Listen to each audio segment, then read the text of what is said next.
America is irrevocably divided. Our democracy right now is hanging by a thread, literally.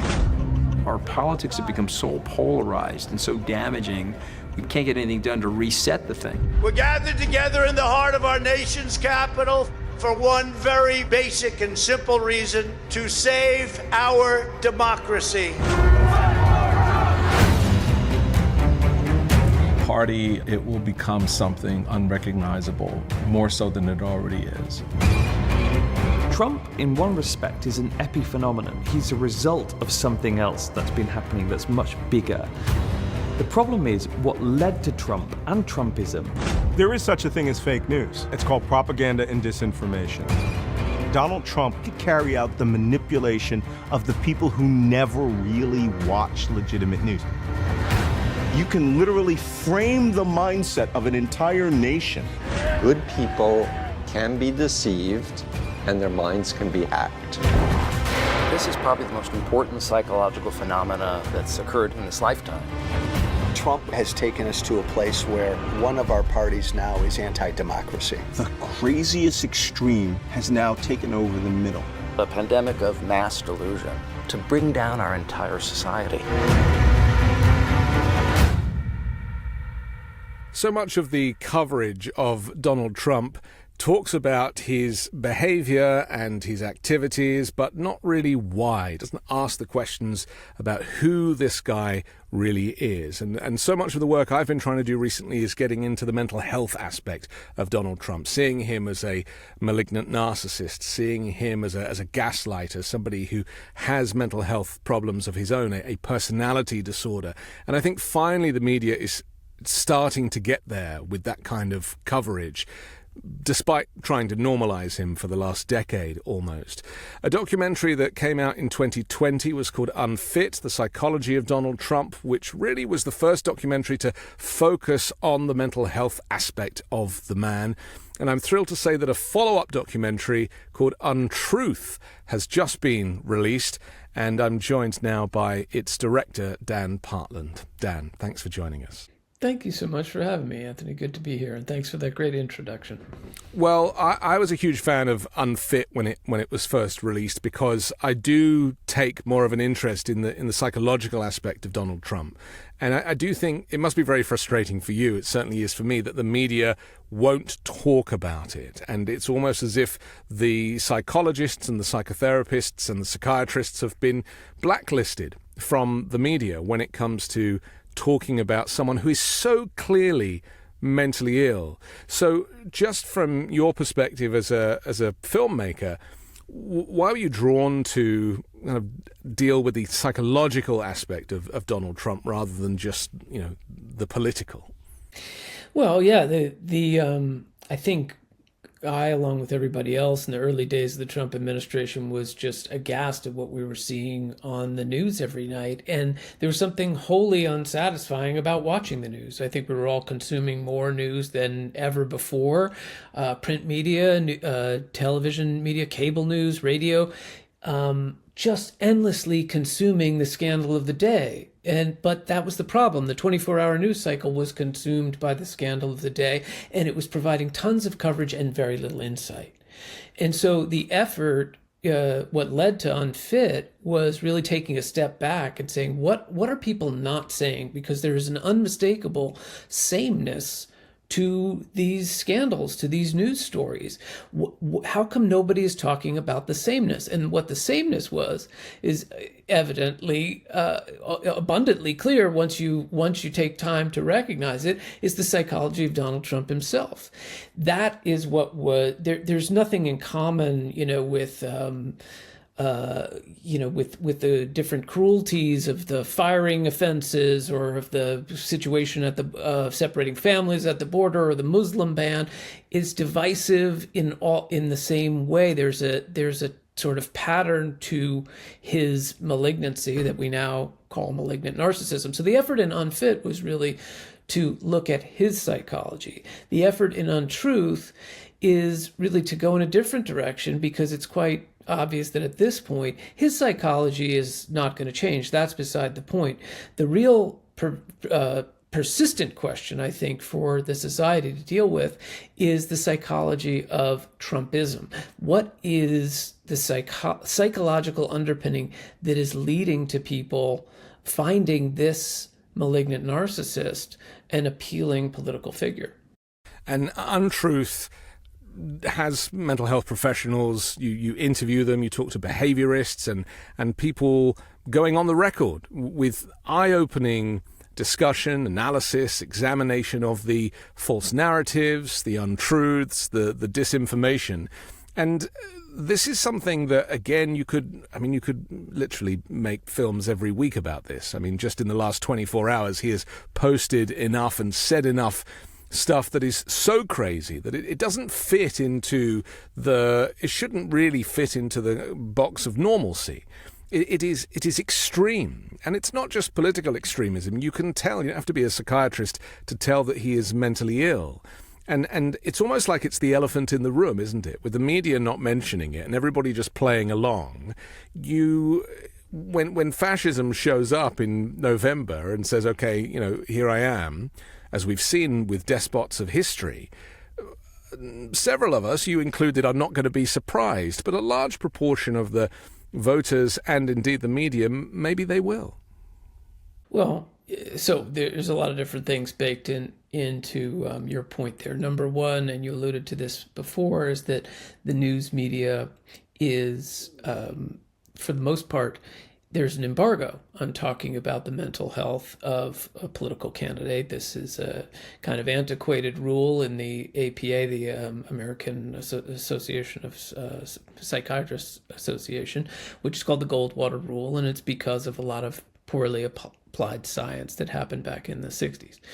I do think it's very important to not politicize mental health, and that's why it's a very sensitive conversation. But obviously, the things that we're talking about with Donald Trump, these are not things that were discovered in a clinical environment, told in confidence with a therapist. These are things that are on the news. This is about his public behavior that everyone sees. And I think it would be foolish to not gather the perspective and insights of people who have studied this personality type very, very carefully. But, what you're talking about, though, it always leads me to the bigger question of why. Why are people caught up in his thrall, despite the abundant evidence that he has got some mental incapacity? And I think what the film really attempts to do, that's quite a difficult task to unpack all of that. But one of the critical things, and it really is a launching off point for the film, is just to understand the study of authoritarianism itself. The idea is that authoritarianism is a latent trait, perhaps in all of us. There is something that is attractive and appealing about a strong and certain leader who is going to go out and isn't going to take no for an answer and is going to do exactly the thing that you emotionally feel needs to be done.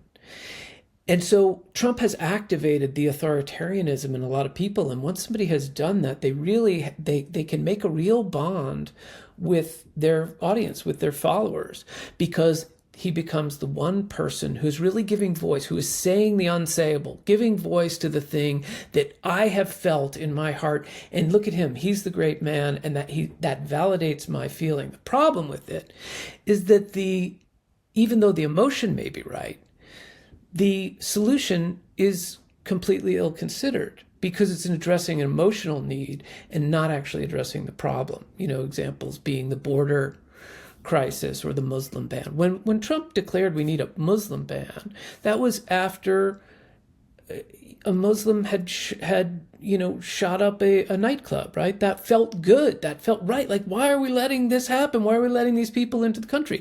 But a careful analysis of the problem will tell you in a second that way more of those kind of mass shootings are happening from homegrown Americans shooting at each other, and that the population of Muslims who've been let into the country, there's no correlation between that and acts of violence in general on the American population. So it leads you to an emotional satisfaction that somebody's going to do something, but ultimately he has ill-considered solutions.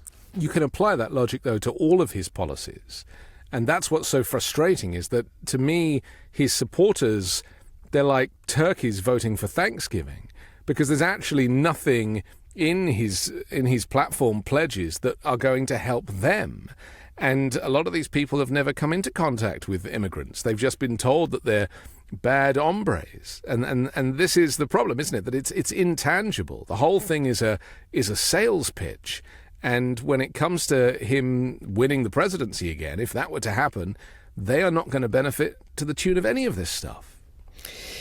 Well, it's not true that he doesn't give them anything for their support. It's true that what he gives them is intangible. It's true that what he gives them is not about policy. What he gives them turns out to be something that is way more important. And this is what those of us who see the problem need to really deal with. What he gives them is their pride and their dignity and their status in the culture. And that turns out to be way more important to people. And when you look at the history of ethno-nationalist movements, they all have this character. The ethno-nationalist leader is not promising people they're going to actually do anything for their material condition. That's why they're preaching ethno-nationalism. They're saying, we're going to lift you up by virtue of your birthright. You don't have to do anything to have a higher status, and we're not going to do anything for you either. What we're going to do is we're going to shove down everybody else, and that is going to raise your status. And so policy is not the issue. The issue is pride, status, authority in the culture. And that is nectar. People need that if they're feeling aggrieved. And that plays into their argument that America is not a democracy and has never been a democracy. And they push this narrative that it's a constitutional republic, and so the word democracy has now only been associated with Democrats. Similar meaning anyway. And it's pulled, as we become more polarized, it seems to have pulled a lot of the MAGA Republicans away from the idea of even wanting a modern democracy. I think, the communication is happening in a series of,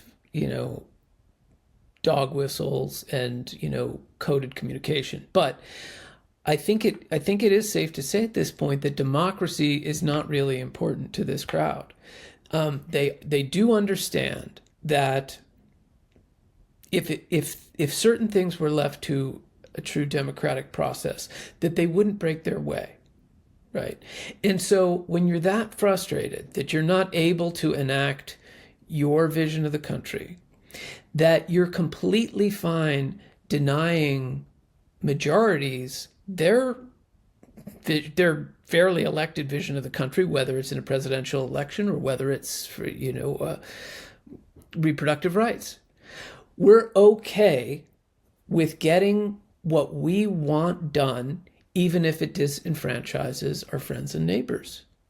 That's anti-democratic at its core. And the strong man, I hadn't really thought of it like this before, but it does really play into a lot of traditional American culture. The machismo, the testosterone, the guy, and keeping women at home, or women only being for childbearing and child rearing. And we're hearing so much of this rhetoric now coming out of this Christian nationalist movement baked into Project 2025, which is effectively Trump's platform. That, again, in the film is something that you talk about. Do you think that people understand the significance of Project 2025 and the idea that it's, as Kamala Harris says, can you believe they actually wrote this stuff down? It's all there, 920 pages. Yeah, I mean, I think the fact that it's 920 some pages of dense policy discussion, I think that's part of why they felt very comfortable publishing it, because they were making a decision that probably nobody was going to sit down and read it, or read it well enough, or would just, or it's hard to rebut something like that. It's too complex. I think that it's a good first step is that the public has begun to, Project 2025 has become a buzzword, that they don't really know what's in it, but they know that there's some sinister stuff in it. Well, there's a lot of sinister stuff in it. I mean, we talk about some of it in the film, but obviously it's a dense policy document. Mostly the thing to be, concerned about is that it is, by their own description, a plan to sort of weaponize their version of conservatism against the rest of the country. That's in the description of what it is. And among the things that they would like to do is basically to remove the entire technocratic professional level of the United States government, meaning the non-political appointees, the people who actually keep the government running from one administration to the next, would be tens of thousands of them would be eliminated. Foreign policy apparatus around the globe would be eliminated, and Trump-appointed cronies put into all of those places, really with the intention of corruption. That is the intention, whether it's personal wealth gathering for Trump and his cronies, or whether it's just more run-of-the-mill corruption of pushing through their policy agenda without the need of Democratic support from the Congress or elsewhere. But that's what makes this the ultimate confidence trick, which Trump is very good at, right? The bait and switch. He's effectively saying, I'm going to do away with the deep state, and then he's just going to build his own deep state. Absolutely.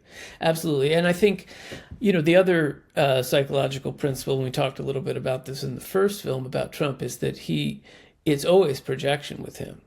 There's pretty much, if you want to know what he's up to or what he's worried about, listen to what he's accusing the other side of. That's really his goal. And the principle with projection, psychologically, is that people do it unconsciously, and they do it because they have to get rid of it. They're holding on to some guilt. There's like an exorcism. That's right. There's something they aren't saying that isn't being said that is actually driving them. And so it's on their mind as they're criticizing, in Trump's case, as he's criticizing his opponent. And so, you got to ask questions when you say this guy is too old. He's too old. He can't think clearly. That was what Trump was saying. Well, I think you should ask yourself if Trump is worrying about that himself. Is Hillary Clinton on drugs? Is she taking drugs? Well, nobody thought Hillary Clinton was on drugs. Maybe I'm not alleging anything. I have no knowledge of anything. I'm just saying maybe Don was needing some extra caffeination or something, and he was nervous about it. I don't think he's a drug user, but you never know. Adderall is very effective. So, yeah, I think that there's a lot to be learned from Trump and what he's saying. But again, the focus of this film is more to have a compassionate look at Trump's followers, because it's very important to me. It's fine to make fun of Donald Trump if that's what you feel like you're doing. He's a public figure. He's a big boy. He can take it. I think having a laugh at Trump's expense is something that even a lot of Trump followers enjoy doing. He's kind of an outrageous character.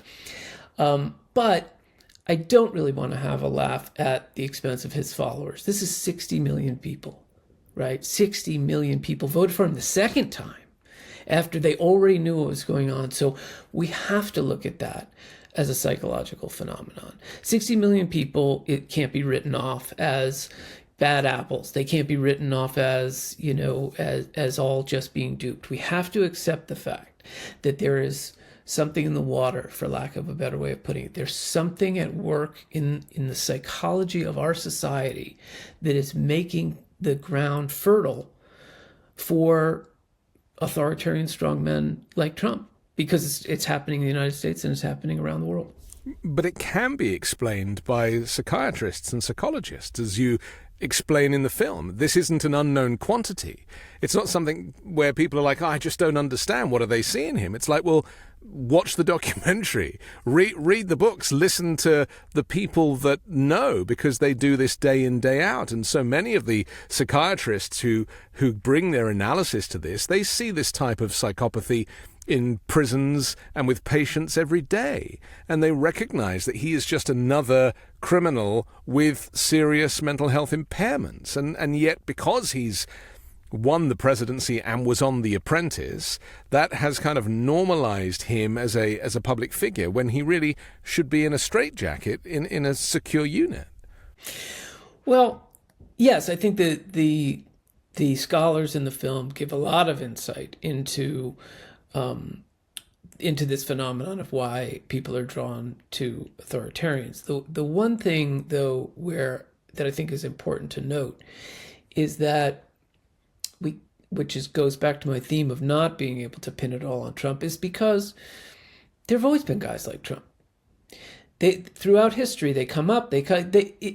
People just like that were also, making a claim in 2008 when Obama was elected, or in 2000 with George W. Bush. There were people on the presidential ticket, outliers who were trying to get nominations. Lyndon LaRouche. There was we've had every kind of nonsense in the United States politics. That's the good of it. That's the fun of it. All comers, let them compete on the, on the big stage for the marketplace of ideas. But the question that we have to understand if we want to get ahead of this ever is what changed because those kind of characters in the past were always relegated to the fringes. They were quickly set aside. That was not the direction that the American people wanted to go. They wanted a more sober, thoughtful leadership.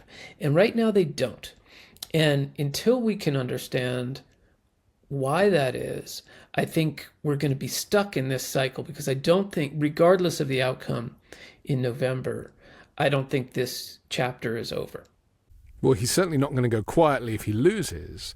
And Trumpism, you could argue, it's a pox, and it's, half the country's already caught it. And his surrogates are not going to go quietly either. So he has infiltrated the Republican Party to the point that it bears no resemblance even to, the Bush Republican Party. But he did that with every intention. I mean, putting Lara Trump in at the RNC. I mean, it's almost like he wants to take the Trump organization as a family business and just, rebrand America LLC. I think he does, and I think that's the kind of ultimate place the film tries to sort of walk you through what is happening in the United States and around the world, and this certainly is a pattern. I mean, I think Trump would like to be an oligarch. I think he is trying to position himself as such. He's envious of oligarchs around the world. Vladimir Putin is, people don't really know, but it's theorized, probably the richest person on the planet, when you take into consideration all the holdings, and then has created this class of oligarchs just under him, and that's a very, very powerful construction. Now, in this day and age, we also have the rise of really world-changing wealth in the hands of a lot of tech people. Just the way the economy has developed, it has created these opportunities where we just have a class of people who can mobilize, spend enough money to really put policies in place around the globe that really are going to affect all of us.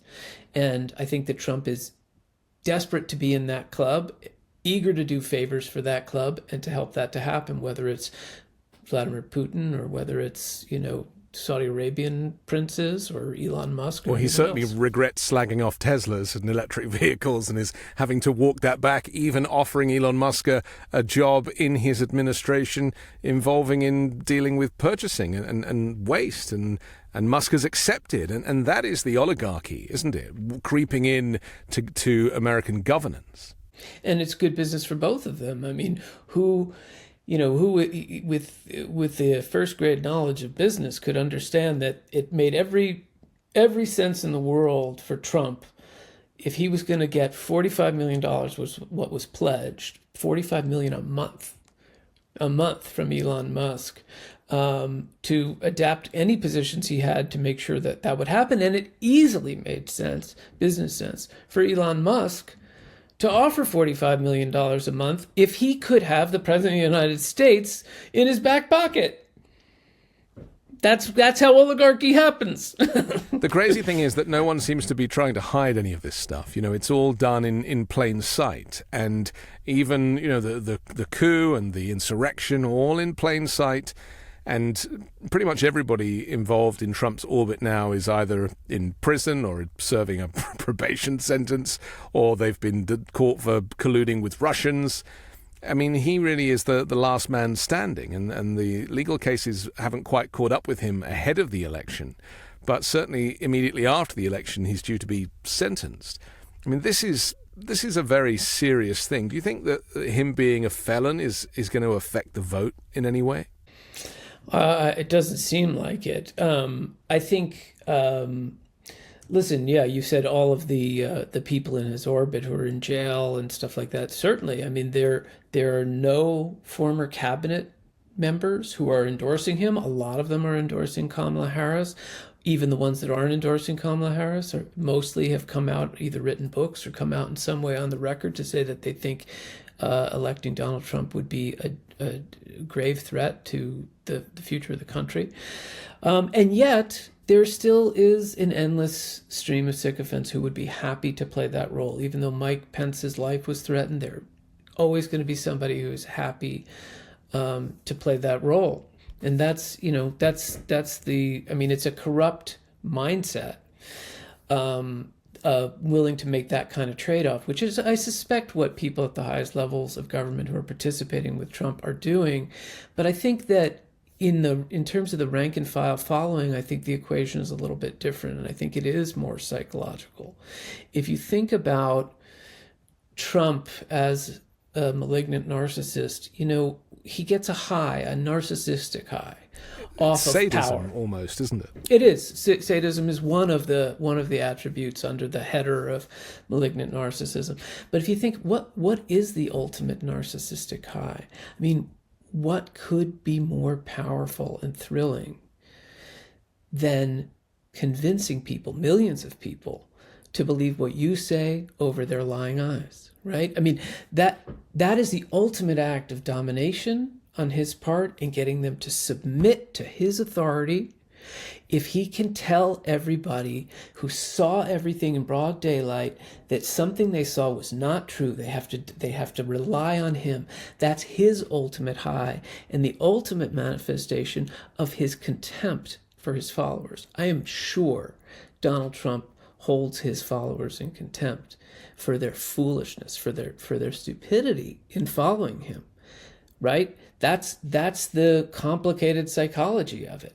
He is out to dominate them. He's out to trick them because he loves their adulation. He's willing to do anything for it. But the more they give it in the face of all evidence to the contrary, the more they are lessened in his own estimation. Well, he did let slip, I don't care about you, I just want your votes. And the truth, he often says the quiet parts out loud. And that is, I think, as he's on the ropes now, he's becoming more and more unhinged in that area. I just want to ask you, though, about just regarding his followers. How do we get them to watch this documentary? Because they need to see this. And when I watched it last night, it is the most compelling 90 minutes of the American story, the modern American story, starting with the insurrection effectively and kind of bringing us up to date with where we're at.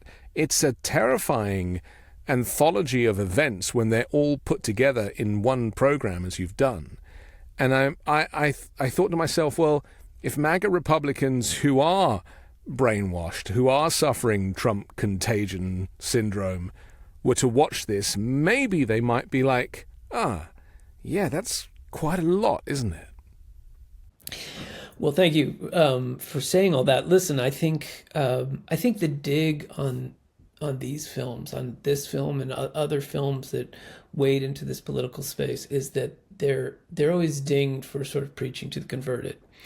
I think this is not I think this is a kind of a straw man argument about what films really can do and should do. Absolutely, there was an intended audience for this film, which does include aiming it sort of squarely at the audience that is most confounding to me, which are a lot of very sober, smart, grounded Republicans who see the problem of Trump and are going to vote for him anyway because they just like Republican politics so much. That's the mindset that I am most frustrated by. People who are fully in his thrall, that's a different question. So when you're thinking about where this film can be effective, I do think people who are wobbling, people who are in the middle, people who just feel very loyal to conservative politics, but are uncomfortable with all kinds of things about Trump, I do think they would watch this film, and I do think it would reach them. I think but what's that percentage? 2.5% to 5%, maybe, for everyone else who's just sort of firmly in Trump's camp, I suspect that they won't watch it, and if they did, they would probably find a way to let it roll off of them. Whether any of it would get through, I don't know. But I don't think that's really the value of a film like this. The value of a film like this, it's not to preach to the converted, but it is to activate people, the open-minded, right? It is to move the conversation, to put together a framework that lets people talk about certain issues in the sort of maelstrom of noise that the political process is creating, to focus in on a few issues and give people a framework for talking about it, and then letting that spread out, that it goes out into other media. I mean, what we found with Unfit was, as much as there was an embargo, there was a prohibition on speaking about the mental health of a political candidate at most of the major news outlets. Once the film came out and people saw it, and they saw that it was not an outrageous, hit job, that it was science, and that it was thoughtful, and that it was fair, articles started popping up all over the place about the psychological side of it, about Trump's mental health, and feeling comfortable to use that language because they had seen that language used and modeled by real experts who were creating that framework for talking about the problem. The film is called Untruths, the Psychology of Trumpism. It's the follow-up to Unfit, and both are available, but certainly the new movie you can download from Apple or from YouTube or wherever you get your movies from. For now, Dan Partland, congratulations on the documentary, and thanks for joining me. Thank you so much for having me, Anthony. It was a pleasure. I'm Anthony Davis. You can find me on the 5 Minute News YouTube channel and podcast, on Wednesdays co-hosting Uncovered, and on Sunday on The Weekend Show with Midas Touch.